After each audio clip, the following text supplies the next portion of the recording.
Tuesday, you'll see a big push at the polls in the name of public safety. In fact, it's one of the other major issues up for a vote in Kansas City, Missouri.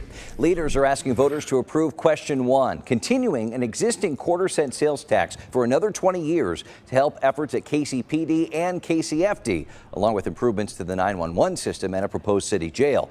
Keeping people safe costs money, and Mayor Quinton Lucas points out if voters kill this tax, the $25 million a year it generates will have to come from somewhere. That eventually hits the most expensive part of all, personnel.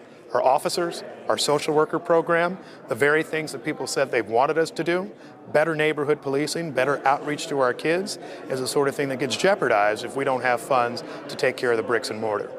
The mayor says a new jail would help victims by keeping offenders off the streets and would help some offenders with rehabilitation in an effort to curb crime. That is a tax renewal. A proposal in Independence asked for new money, some $197 million, with $130 million going toward building a new police department and jail. City leaders actually invited the public in to see the issues at the current buildings for themselves in an effort to rally support. The conditions in this building are pretty shocking. It was built in the 70s. It was never right. It was built on a spring. So we have had problems with this building from the very beginning.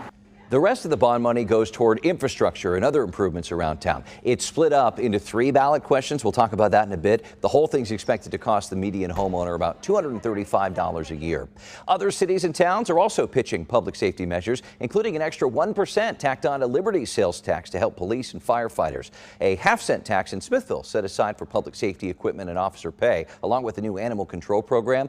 And voters in Butler, Missouri will consider quadrupling a sales tax to set aside a half-cent for improvements in staffing at the fire department. Our roundtable is watching these public safety measures. Please welcome back Brian Ellison, host contributor with KCUR, and KMBC9 political reporter Michael Mahoney. Let's start in KCMO. Mahoney, the mayor certainly took a serious tone when he pointed out what could happen if this tax renewal does not go through.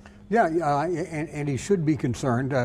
Sales taxes are difficult because they're regressive in nature, number one. That and without a new jail, the city believes that they're going to have to continue to export inmates out to Vernon County, and it did, I think, to Johnson County, Missouri as well. And they believe that they're in a position where, you know, they can house a few folks in on the top of the police headquarters, but they need this facility. It will be obviously up to the voters. Yeah, jail projects, of course, getting much of the headlines when it comes to that renewal, but we're hearing quite a bit of opposition to just the jail specifically. That's true, and there's actually been a number of Kansas City groups that have come together to oppose it, groups like Decarcerate KC, KC Tenants, but also the Southern Christian Leadership Conference, NAACP, groups that have historically advocated for racial justice, saying that the culture of mass incarceration, the culture of sending people to jail for petty crimes is part of the problem. So there's sort of a philosophical conversation going on here, as well as this sort of immediate assessment of the city's need for cells. Do you think the voters will approve this? I mean, times are tight. They shot down a sales tax extension on the stadiums last year. I think it's a tough question. It certainly has a lot of support, as Michael mentioned. The mayor, many members of the city council, the Chamber of Commerce, groups across the spectrum are supporting the public safety tax. It does seem like it has some strong possibilities of passing because of the view that there is a strong need. But it is a tax, and times are tough, as you mentioned here. And in particular, one of the groups that Brian just mentioned, the Kansas City Tenants Association, flexed their muscle during the past city elections. It'll be interesting to see if they can marshal that energy to attack the sales tax. And as we say, times are tough. People don't like taxes. Right. Independence. You know, this is a new tax that would be levied on the homeowners. They took an interesting step, as we showed, and let the public in to show them how bad the situation is at the police department and jail. Do you think that's going to put them over the top? Well, it's a smart campaign move. The interesting thing about this is, number one, it's for the police and municipal court campus. They're also going to try to do some infrastructure repairs around the city, and then also shore up some historic sites in Independence, as well as their athletic field. And this is the first time ever that Independence has ever gone to the voters with a tax like this. So we'll see.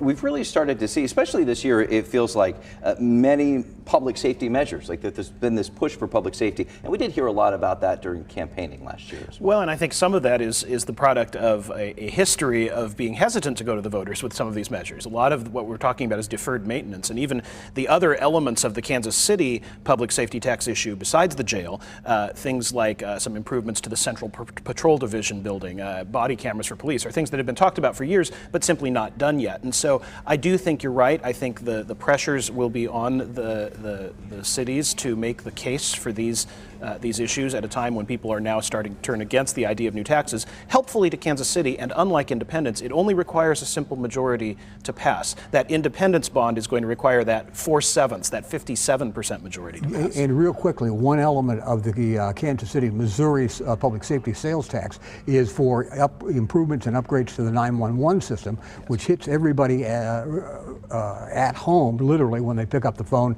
and try to dial 911. So it's not just the jail, but there are things in there like improving the 911 system for Kansas City, Missouri. Yeah, good point. Michael Mahoney, Brian Ellison, thank you.